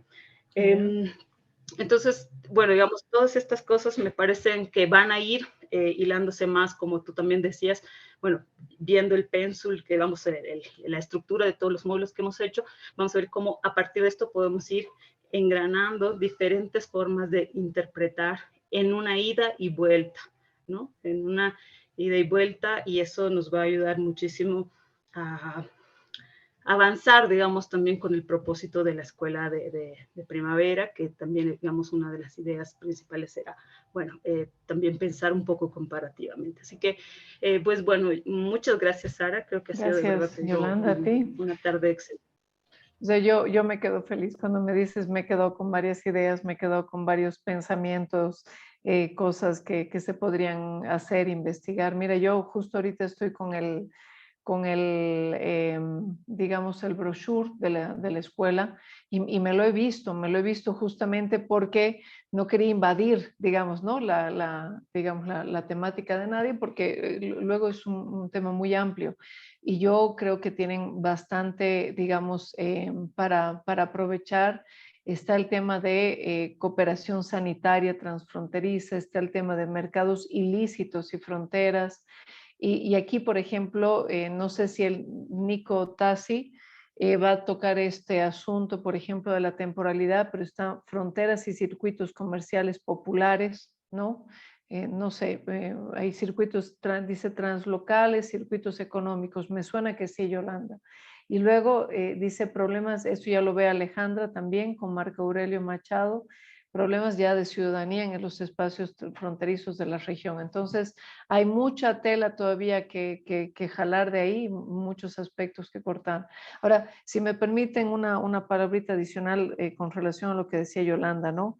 O sea, ¿cuánta gente habrá que no conoce de esto? Y el tema de la difusión y el tema de plantearnos estos escenarios es importante. Yo siento, y como sentir es una percepción bien subjetiva, lo digo tal cual, yo siento que antes de la Constitución del año 2009, ¿no ve? Nosotros éramos parte de procesos de integración, pero digamos, la norma constitucional no creaba un escenario, digamos, acorde a ser parte de estos procesos de integración y aplicar una decisión de la comunidad andina aquí, pero ¿a raíz de qué o por qué? En cambio ahora, a partir del año 2009, hay este bloque de constitucionalidad, hay esta apertura, el derecho comunitario está dentro del bloque de constitucionalidad, pero ese no es mi sentir, ahora viene mi sentir. Mi sentir es que, irónicamente, a partir del año 2009, siento que hay menos difusión, siento que hay menos, digamos, alcance. Los magistrados mismos que iban al Tribunal de Justicia Andino, por ejemplo, anteriormente, eran personas de renombre. Bolivia ha hecho buenos aportes, por ejemplo, con magistrados en el tribunal. Esto lo dice un compendio de normas que hay y de fallos. Entonces, Me parece extrañísimo. No sé por qué ahora hay menos difusión, menos interés, si se quiere, o quizás, y aquí no sé si Pedro tú lo decías en ese sentido, quizás también nuestra visión está siendo un poquito más mercosuriana que parte de la comunidad andina, pero es eso, ese es mi sentir, Yolanda, que esto de la difusión, esto del interés, esto de, ¿no ve? De que Bolivia pueda señalar que existen estos parámetros, por ejemplo, se ha vuelto más débil a pesar de tener un escenario constitucional más apto. Es eso nomás. Y yo me atrevo un poco a aportar a sentir, digamos, esta reflexión que viene desde el sentipensar, le vamos a poner así. Como Ya, esta nueva, súper, me parece bien. posicionamiento epistemológico. Sí. Bueno, que digamos, yo creo que la política migratoria estadounidense ha marcado una línea horizontal en toda América Latina. Entonces, las fronteras horizontales cada vez están más abajo. O sea, primero era México en su frontera sur, luego era Guatemala, Centroamérica, ahora claramente Venezuela y sin lugar a dudas, aunque no tengo cómo, digamos, demostrarlo con datos, pero creo que la realidad nos ayuda mucho a hacer este tipo de reflexiones, es que el control y la hipervigilancia fronteriza, digamos, de aquello que delimita como una frontera territorial, está marcado justamente por la política migratoria estadounidense. Y en ese sentido, pues muchos de estos, digamos, instrumentos de normativa se van invisibilizando porque forman parte de restarle derechos, ¿no?, a los migrantes o a quienes hacen cruces migratorios por las diferentes fronteras. Entonces, lo que queda como abierto o expuesto, digamos, para hacer de ser público, ¿no?, de la esfera pública, son justamente estos los acuerdos comerciales que son sumamente cerrados y son, digamos, y que pertenecen a otro orden, ¿no? Entonces, yo me atrevo un poco como a responder esto, pero creo que también en la totalidad de la Escuela de Primavera podremos ir abonando diferente información que vamos a ir recuperando, digamos, y que los demás colegas nos van a ir compartiendo para quizás formular este tipo de hipótesis, este tipo de preguntas. Y me parece fantástico poder tener este ejercicio también, porque un poco la idea de las sesiones de trabajo es esto, ¿no? O sea, a los participantes aquí presentes es esto es discutir, es lanzar una idea, tú qué piensas, yo qué pienso, cómo lo organizamos, qué tema está aquí puesto y qué podemos decir al respecto, tratando de darle un orden un poco más académico y tratando de darle un sustento, digamos, ¿no?, de datos pero esa es la intención, así que muchas gracias nuevamente. No, gracias a ti, Yolanda, ha sido un intercambio bien interesante. Gracias, Yoli. Rosario, creo que tú querías decir algo o se levantó de... Bueno, solamente como algo así muy puntual, bueno, el tema económico normalmente es muy relevante en el desplazamiento de la gente, pero lógicamente esto arrastra otros temas, porque si yo voy con mi familia, mis hijos tienen que educarse, tienen que entrar a una escuela, tienen que tener un programa que me acepta a mis hijos que salieron de un lado y tienen que ser aceptados al otro lado, ¿no es cierto? Entonces eso me presta interesante, Sara, lo que hablabas de las políticas, ¿no es cierto? Las políticas comunitarias son realmente importantísimas. Si yo empecé a descontar para un seguro en un lado, no lo voy a perder, ¿no es cierto? Tiene que ser una continuidad con el seguro al otro lado. Y es eso que justamente se trató de hacer en la Unión Europea, ¿no es verdad? Que yo creo que sería muy importante pensar en todo esto. O sea, lógicamente son temas que no aparecen un poco desligados del tema económico, pero son a mi modo de ver arrastrados por el tema económico. O sea, no voy con mi familia si mi familia va a estar en una situación peor de la que dejó. O sea, yo trato de estar mejor del sitio que dejé, no peor, ¿no es verdad? Entonces yo creo que de alguna manera son todos relacionados estos temas, ¿no es cierto? Sé que van arrastrando temas de salud, de educación, de seguridad social, etcétera, etcétera, ¿no es cierto? Genial, Rosario. Ahora, justo en lo que tú decías, ¿cómo es, no, Rosario? Hay escenarios hay escenarios nuevos que crean otro tipo de dificultades, y lo que pasaba, lo que pasa en Europa es que hacen pues ahora turismo de seguridad social, ¿no? Porque no es lo mismo jubilarte, claro. O sea, entonces ya han alcanzado lo que nosotros queremos, ya, pero se les han abierto otros problemas porque, claro, ahora hacen este turismo de seguridad social y dice, un alemán dice, no, yo quiero jubilarme en España, ahí voy a estar muy bien en una islita, en mi casita, ¿no? Viviendo mejor que en Alemania y seguramente el tema de la seguridad social, digamos, le dará más que, por ejemplo, en su modo de vida alemán, ¿no? Es eso, Rosario, nunca se acaba porque también, ¿no? Abren otros escenarios y hay otras cosas, pero hay que ir andando. Gracias, Sara, y solamente voy a poner, porque nos vamos a poder quedar discutiendo toda la tarde con este tema y hay que cerrar en algún rato, pero me ha llamado la atención respecto a esto de las familias, de esta parte, digamos, ya no es simplemente económico, sino es una multidimensionalidad de problemáticas que se trasladan. Cuando tú leías uno de los artículos, ya no me acuerdo cuánto, me llamó la atención y me chocó en realidad esto de regular el derecho comunitario en materia de circulación y residencia de los ciudadanos andinos y familiares. Yo decía, los familiares ya no son ciudadanos andinos, es decir, los niños que viajan con sus padres no son ciudadanos andinos, son solo ciudadanos que son bolivianos, peruanos. Entonces, ¿cómo se va a ver? Porque si estamos hablando de eso, todos somos ciudadanos andinos, nuestros hijos, si podemos lograr eso. Claro, tienes Parece razón. que no es el que viaja, es económico y el resto no, o no sé, no he logrado, me chocó, yo dije, claro, bien, no, a mí me chocó un poco esto de regular el derecho comunitario para, ¿no? Fulano, sí, esa parte sí, pero claro, no me había dado cuenta de eso de los ciudadanos andinos y sus familiares, claro, tienes razón, son ciudadanos todos. Y ahí entra la discusión de las segundas, terceras generaciones, que hay que tomarla en cuenta también como parte de las discusiones que tenemos en esta escuela de primavera, pero creo que ya nos hemos superpasado, entonces la dejaremos ahí. Oye, mil gracias. Con todo Sara, gusto. A ustedes por escucharme, por destinar parte de este tiempo y yo halagada de poder estar aquí con ustedes y tener estos diálogos. Gracias. Un favor más, Sara, antes de que se termine, y voy a hacer una publicidad para mañana, me vas a permitir 2 minutitos.